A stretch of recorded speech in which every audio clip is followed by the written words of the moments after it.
Hi, Peter Walker here, and welcome to today's edition of The Transition Guy. Now, joining me today in the studio is Raquel Hellenga, who is a coach for people, well, for creatives and entrepreneurs that suffer from a chronic illness. Welcome, Raquel. Thank you so much for having me, Peter. I am excited for this conversation today. So one of the things that really intrigued me about your profile and the work that you do is that you work, well, you yourself are chronically ill and have been from a very young age, right? Yes. Yep. I was diagnosed with juvenile idiopathic arthritis, which is rheumatoid arthritis, when I was about 7, and I'm going to be 33 soon. So, yep, it's been a long time. So that's something that you've lived with probably most of your life. Yeah. I mean, it has morphed and shifted and changed in the ways that it impacts me. You know, I have had a few years in my teen years where I was totally in remission, unmedicated. And yeah, there's been really difficult times and times when I almost could pass as a healthy person. So, but, and for that, there must be a lot of uncertainty, right? Because at times you don't know whether you're coming or going. How long am I going to be in this condition? Am I going to come out of this condition? When I come out of this condition, what will the world look like? What will I be able to do? In fact, there's a lot of parallels through what you've been through and perhaps what we're going through right now with the pandemic. 100%. You know, that uncertainty piece, that kind of reassured laughter, the sarcastic laughter I was giving you when you said uncertainty is like, you know, that's exactly it. We have to become experts at living with, dealing with uncertainty and not getting totally stuck and doing nothing because we're so overwhelmed. And, you know, I think the whole world has experienced some of the level of uncertainty that we've been dealing with forever. If anything, I think probably this has been the only time in history where the entire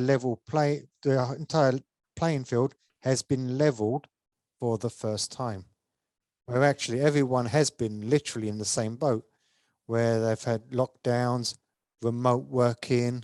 I mean, like remote working, for example, for you, remote working has become a blessing because it's allowed you to operate businesses, especially with the onset of technology.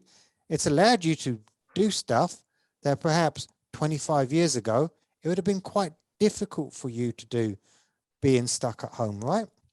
Absolutely. You know, technology, I think it's revolutionized so much, but I think if anything, it has really advanced and given a pathway for people with disabilities and chronic illnesses to participate in entrepreneurship, in, you know, in advocacy on a global level, and all these things that we quite literally would not have had the access or energy or ability to even get there in the first place. And it's eliminated that. You know, I want to note too that, you know, there are still other barriers, right? It's not just, okay, well, everyone's home, so now we're all dealing with the same stuff. Like, yes, you know, you're having an experience that is in many, many ways similar to, you know, the levels of uncertainty that those in my community deal with all the time. There's an interesting thing. As soon as the pandemic hit and a lot of people, well, quite a lot of people actually, were forced to be what I would call sort of dislodged, displaced from their workplace, having to work from home, it was a huge loss for them. Mm-hmm. And for many people, it was like paralyzing. All of a sudden, it wasn't what we could be doing. It was like the world is coming to an end. And many people I saw ended up going into the virtual waiting room where they had the mindset of, okay, we'll ride this out and we'll come out the other end and we'll go back to normality. Whereas I've heard loads of stories of people that have been working, like people that you know, people with disabilities, that community, that actually all of a sudden, these new tools that have been enhanced, all of a sudden their businesses started to skyrocket because it was just a massive opportunity. There wasn't any of that legacy thinking about what one has lost, because you can't already process that stuff over a number of years.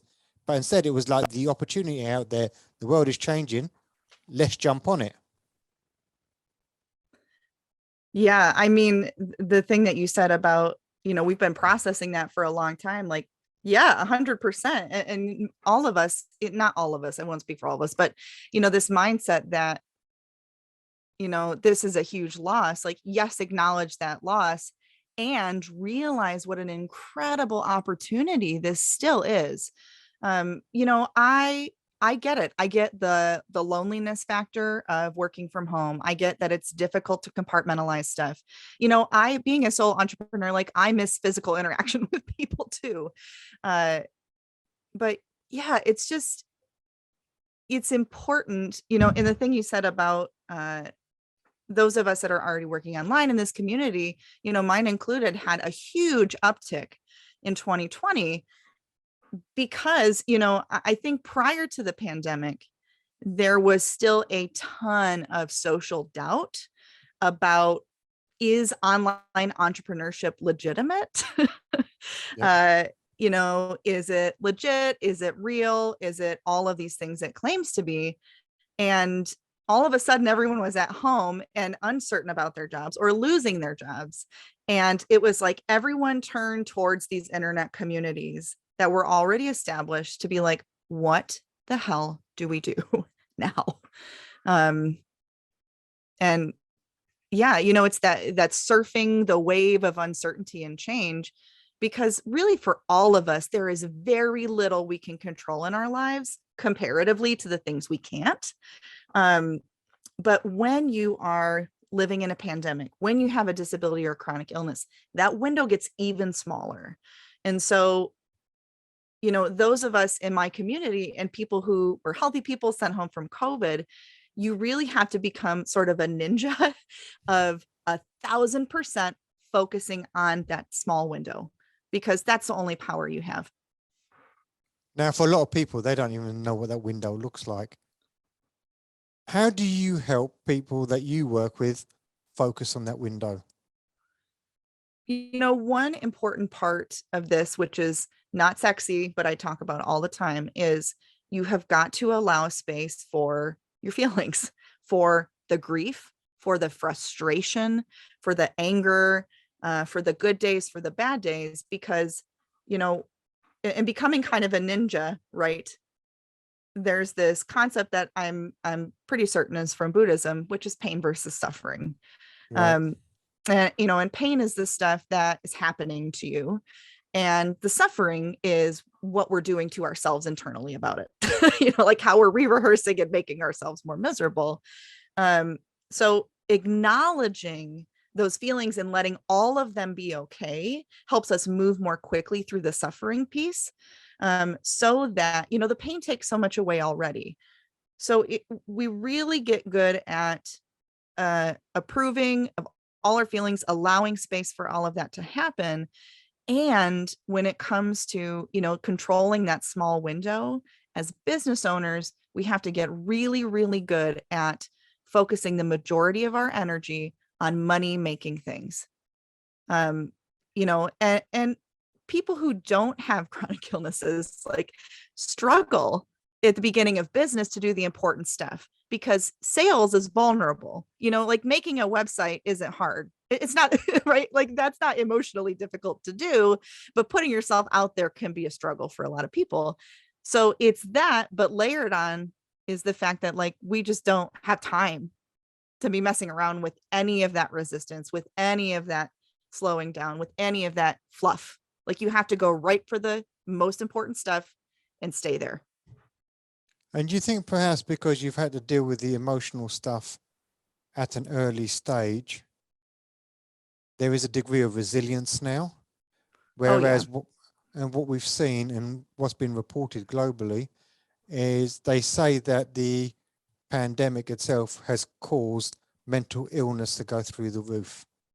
Yeah.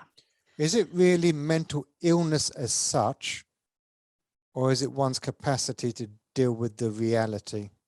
Ooh, that is a question, Peter. We could do a whole episode on that question, so I'll try to keep it short because I have a lot of feelings on this. I am someone, like, I deal with mental illness as well. I have depression and anxiety and was recently diagnosed with ADHD, which I'm happy to talk about as well. And, as someone who, believes in, if you can even say that, mental illness and the importance of like Western medicine in being involved in that, there is a part of this that, for me, like I had a lot of childhood trauma too.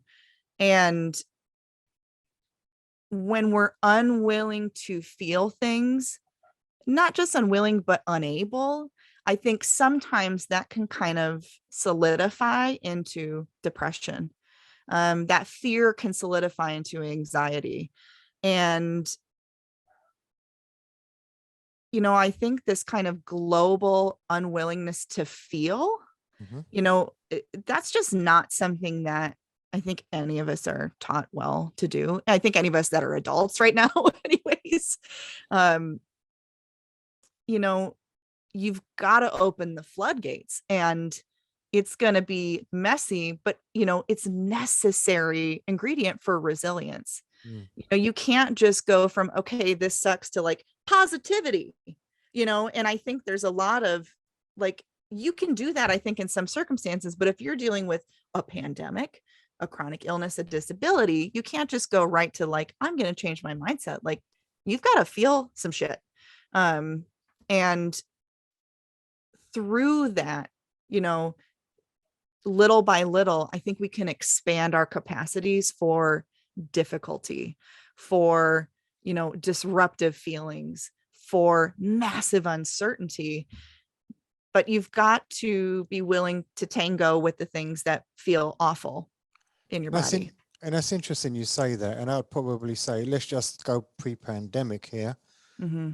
A lot of people were very busy people. I mean, they call it the rat race, where you're continuously commuting, working hard, commuting, eating, crashing out.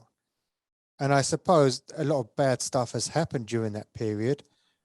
But for many people, there was never that time to process, or even acknowledge that stuff.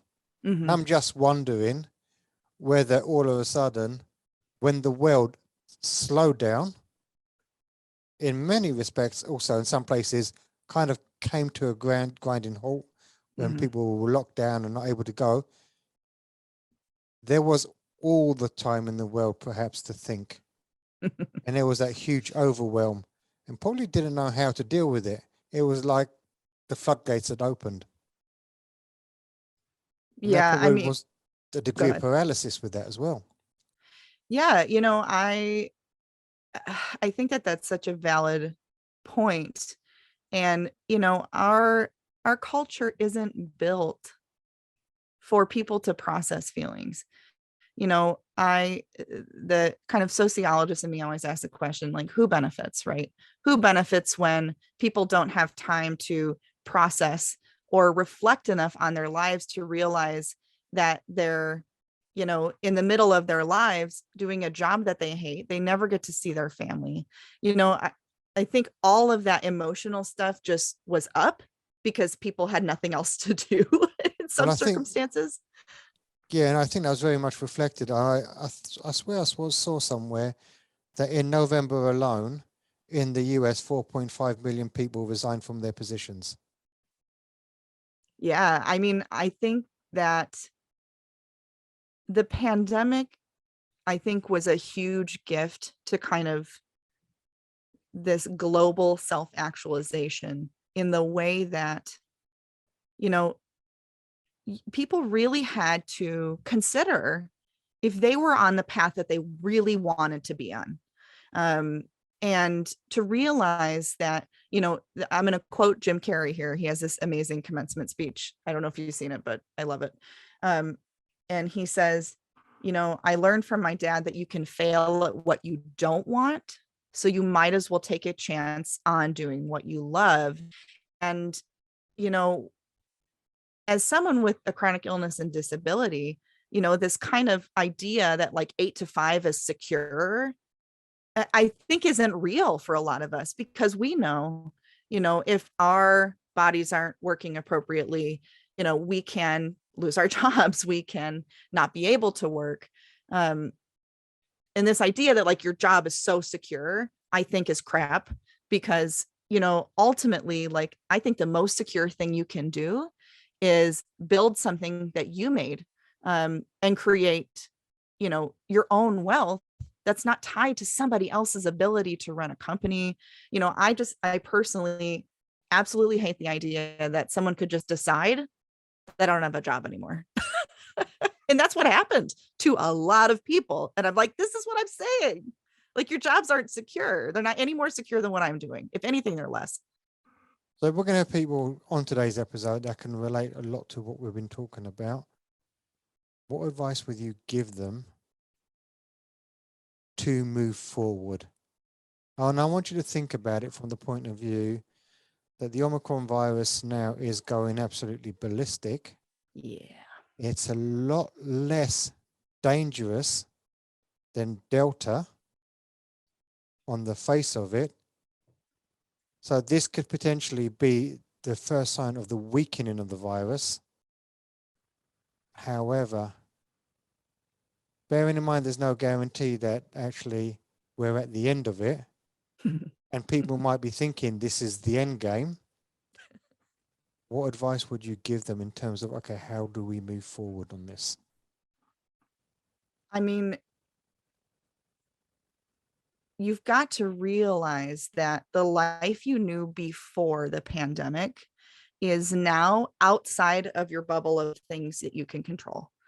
And, you know, from a tough love perspective, it's like you are, every day that you spend thinking, when this is over, when this is over, when this is over, you are literally stalling out. You know, what if this never ends?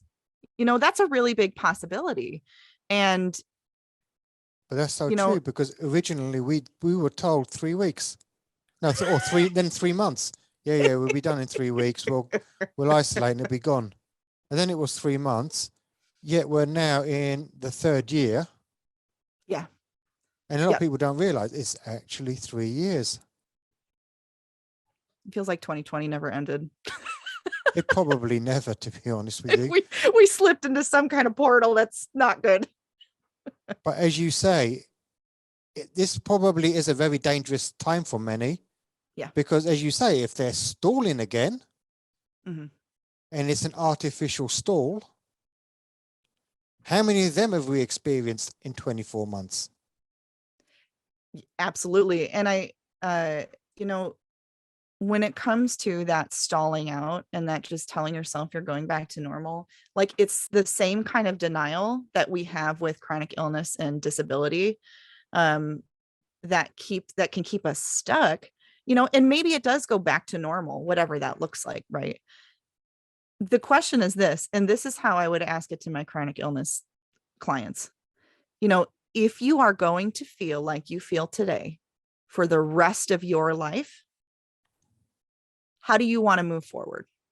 You know, and it's the same thing with, if the way we're living with the pandemic right now, today, never changes, never improves, how are you going to live your life? And that question really opens a lot of doors that, you know, you probably couldn't even see before, because you're so focused on getting back to normal.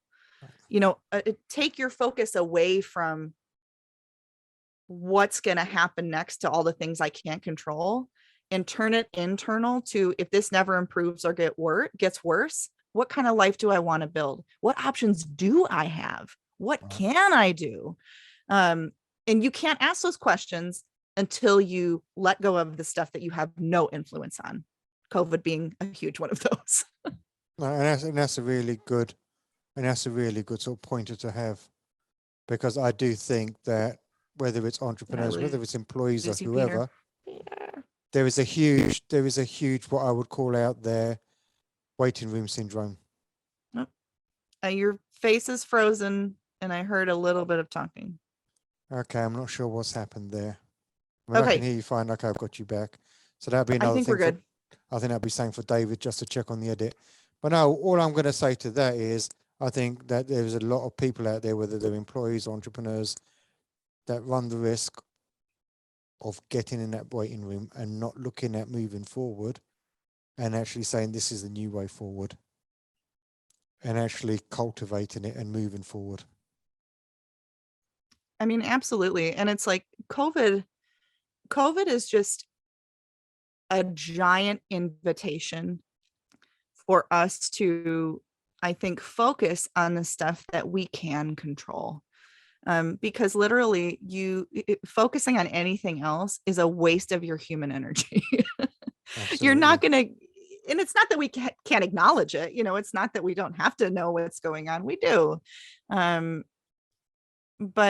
that resilience, that adaptability, get creative. If this is how your life is going to look for the rest of your life, which is kind of sad and depressing to think about. I understand that. But, what can you do? And start there. And then if things do get better, same with chronic illness, right? Awesome. Then everything gets easier. But waiting on that, depending on that is a great way to get stuck for like a decade, when you could have been building a business that helps you, helps other people, and makes you happier and other people as well. Instead Yeah. of just staying in this place, like you're robbing us of your gifts, talents, all those things when you're waiting for the pandemic to go away. Brilliant. Now, if people want more information about you or they want to consider, okay, how can you help them move forward? Where do they go? So you can find me on Instagram at Raquel, Raquel, Chronic Illness Coach. And I also run a Facebook group called Chronically Ill Entrepreneurs and Creatives if you are someone with a chronic illness. And as I was mentioning to you ahead of this, Peter, I also work with people who are not chronically ill, but resonate with what I'm saying. If you are stuck and dealing with external stuff and impossible circumstances, but you need to move forward, like all the lessons are, all the frameworks are all the same. And I think that's really important. And actually, I wouldn't have thought this prior to our call, but this has been an absolute eye opener for me as well. I'm so So, glad to hear that, Peter. brilliant. Now, if anything we've spoken about today resonates with you, you want more information, please head over to bilka.com and get in touch. If you love today's episode, please subscribe, like it, and share it with other people that will benefit. Raquel, thank you for being such an awesome guest. Thank you, Peter. This was a riveting convo. And always remember, failing to learn is learning to fail. Please stay safe.